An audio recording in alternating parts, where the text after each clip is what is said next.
منذ آلاف السنين وقف الإنسان أمام الكون في دهشة يتساءل: ما هي حدود هذا العالم الذي نعيش فيه؟ هل نرى الحقيقة كاملة أم أن هناك بعدا آخر خفيا يتجاوز إدراكنا؟ إذا كنت تعتقد أننا نعيش فقط في 3 أبعاد، فكر مرة أخرى. في هذه الرحلة العلمية سنتوغل معا في أعماق البعد الرابع.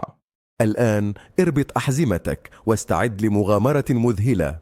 للخوض في فكرة البعد الرابع يجب أولا أن نفهم الأبعاد الأخرى.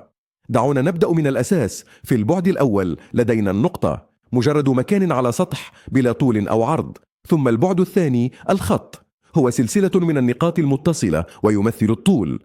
أما البعد الثالث فهو المساحة، حيث نعيش نحن في عالم يمتلك الطول والعرض والارتفاع.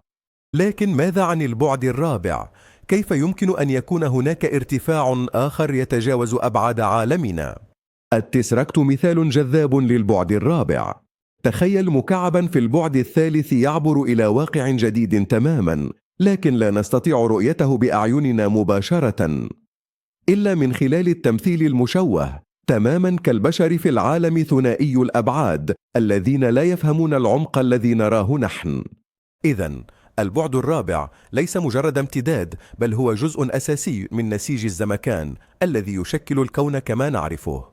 ولكن هل يمكن أن يكون الزمن هو البعد الرابع؟ في نظريات الفيزياء الحديثة، خاصة نظرية أينشتاين للنسبية العامة، الزمن لا يعتبر مجرد ظاهرة منعزلة، بل هو جزء من نسيج الزمكان. مع ازدياد السرعة تتشابك الأبعاد ويصبح الزمن جزءا ملموسا من الحركة.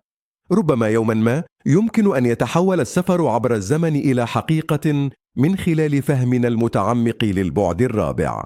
هل خطر ببالك السفر عبر الزمن؟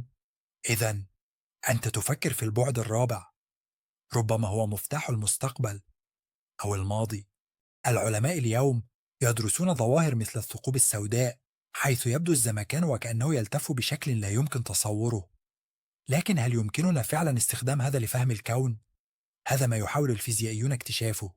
لكن تذكروا شيئا واحدا، كل فكرة علمية بدأت بسؤال مثير، وها نحن هنا نسأل عن البعد الرابع. كما رأينا، البعد الرابع ليس فكرة خيالية، بل لغز يحمل إجابات قد تغير فهمنا للكون. قبل أن يغمرنا الزمكان بأسراره، لا تنسى الاشتراك معنا في قناة باستور للعلوم والمعارف. كل فيديو هنا هو رحلة جديدة تأخذك إلى عوالم بعيدة وأبعاد جديدة. اشترك الآن وكن جزءا من مغامرة علمية حقيقية.